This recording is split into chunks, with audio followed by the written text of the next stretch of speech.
What is it, boy? You think Warcraft, Orcs and Humans is clunky and outdated? Well, now that that's settled, do you think Warcraft 1 is outdated? Before playing the game, we can read the manual to find out the lore and the story that led up to the events of the game. To sum it up in short, shit happened, and now humans and orcs are at war with each other. Welcome to the world of Warcraft.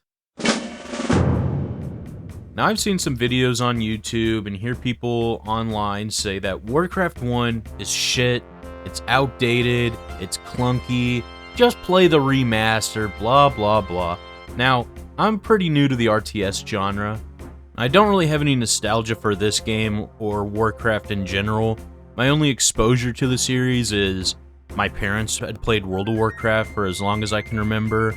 I never got into it, but from what I saw, the aesthetics and the vibes of Warcraft were always very compelling, and that's what led me to playing this now. So again, I have no nostalgia, I'm not clouding my judgment by any bias. This is simply the opinion of a layman getting into the game for the first time. Is Warcraft outdated? My liege? While playing the first few maps of the game, I immediately fell in love with the challenge. Yes, the art style's appealing, the goofy lines your units say bring some good humor, but one thing in particular I loved was the exploration. The fog of war obscures the entire map, and you need to send units out to discover land. That low draw distance adds to the tension so much. Whenever exploring a map for the first time, I'm almost paranoid at what I might find. Perhaps it'll be a new gold mine, but it could be a new platoon of enemy soldiers that come and attack me. And when you fail a mission, immediately, I just want to get back in, try again, with one or two things in mind of how to optimize my route for a better outcome. Sometimes I'll find a closer gold mine to build resources even faster, or I'll have a better understanding of the enemy's strategy and their placement, where they're going to be attacking me from, where I need to place extra units to blockade, to protect my peasants and my town. Either way, every failure just gets me immediately hooked into another try. Each map has its own win conditions. The first of each campaign being build 6 farms and a barracks. The second being a route map, meaning you have to kill every enemy unit on the map. Sometimes it's a raise map where you just have to kill all enemy units and destroy every building. This can get really difficult late game when there's 2 or even 3 separate enemy outposts, each sending wave after wave of enemies, summons, catapults, and these can just devastate your economy and your military really fast. Some maps give you a set military force with no peasants or outposts to defend or build up. If a unit dies, there's no replacing it. So you have to play carefully but fast, so as to not let the enemy build up a good defense. There's also dungeon maps where you get the same set military units, but you have to explore a cave system full of tough enemies like ogres or elementals. These maps are really fun. All these missions typically have the same goals, but are expressed in different ways. For example, the first dungeon map for the 2 campaigns, the humans must find and save the hero Lothar imprisoned within the dead mines, whereas the orcs must find and kill the traitorous Griselda. It's stuff like this that shows the difference in culture between the 2 races. The humans are noble, have a sense of honor, and die to defend their own, while orc invaders will kill their own if it means more power for themselves. Every few maps you unlock new buildings, new units, new spells, upgrades. This helps keep your gameplay style constantly evolving to incorporate the new additions to your military. It makes the game fun with every map. I don't feel like I've solved the game on map 1 or 2 and now it's just finishing chores to get to the end of the campaign. The way that I would typically play is very defensive. I'll make a bunch of archers to blockade like either, a space between 2 trees, using trees kind of as a wall that funnels enemies into my archers, and hopefully I have enough archers there to kill them before they even take any damage.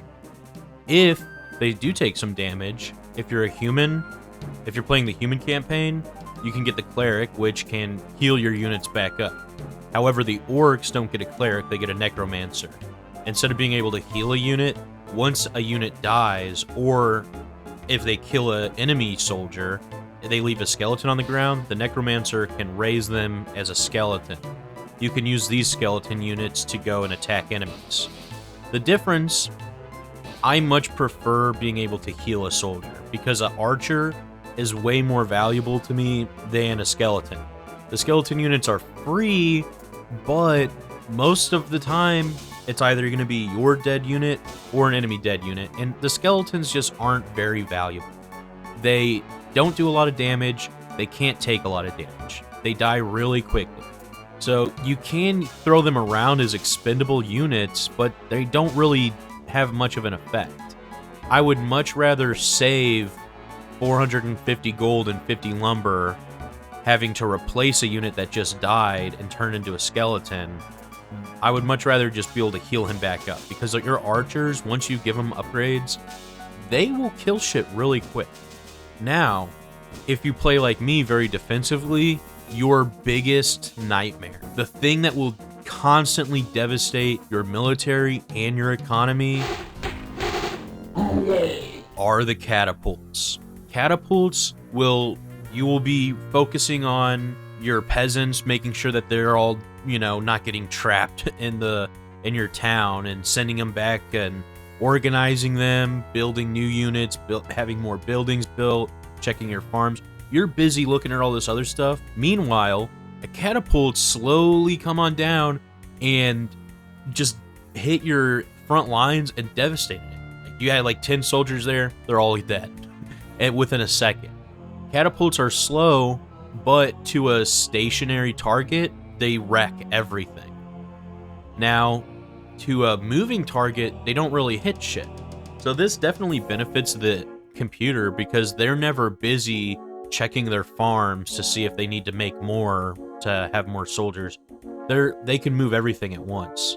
So it does make the computer have the advantage, but that's part of the balancing. That's what makes the game fun. So the catapults do piss me off, but I love them at the same time. They're just a part of the game, and it's something that you have to keep track of and look out for, and I love it. As I was saying, the enemy never has to take their eyes off the front lines. You do. You need to go and look at your peasants and send them to the next gold mine. You need to check your farms. You need to have someone build new buildings. You need to organize your military.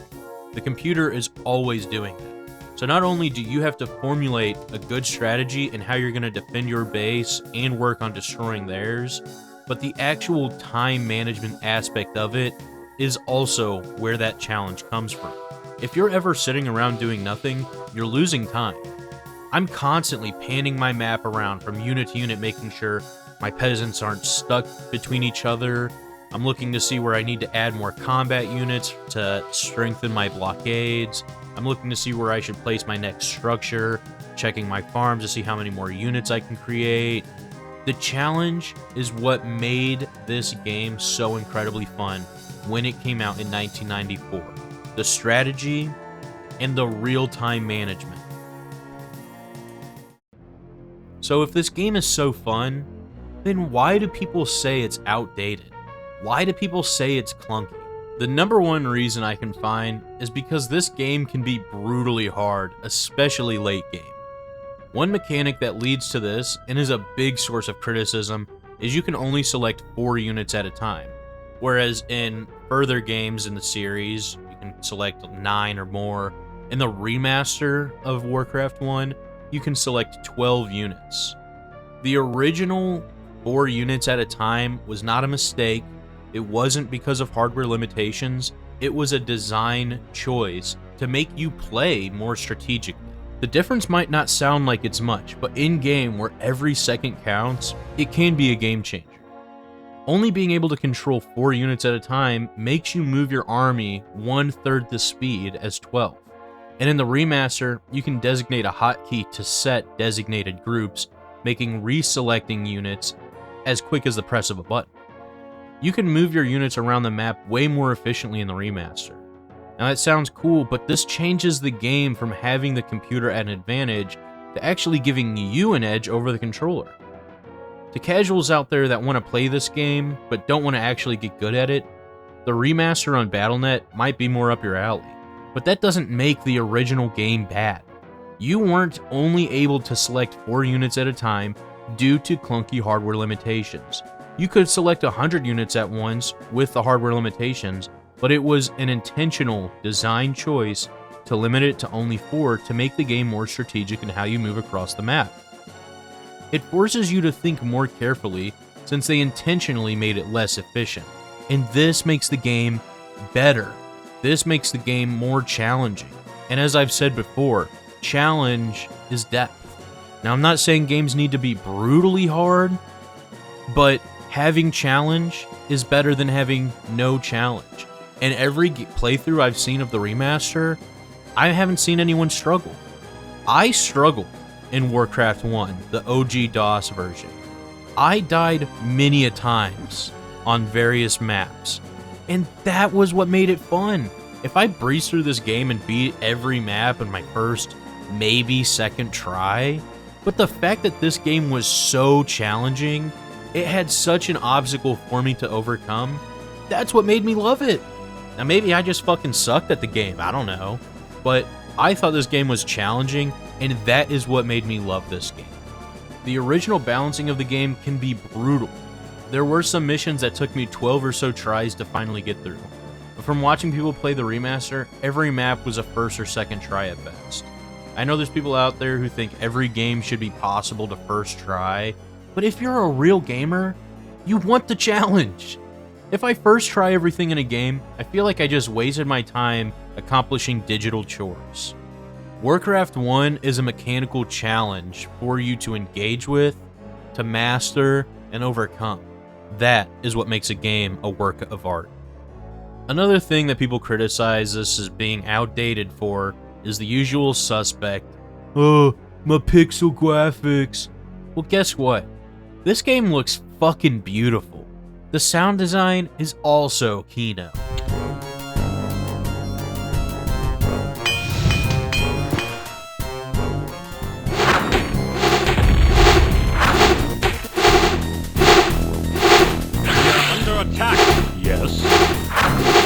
The OST in this game is really good. The voices are funny, the sound effects are great. This really is just a preference thing, I guess. I know there's a lot of smooth brains out there that seethe every time they see pixel art. It's like preferring every movie to be on green screens with CGI as opposed to practical effects and being filmed on location. It's a preference of styles, and one opinion is objectively wrong. Pixel art can be beautiful. Low poly can look great. These graphical styles are not outdated. It's just marketing hype for newer, more expensive games.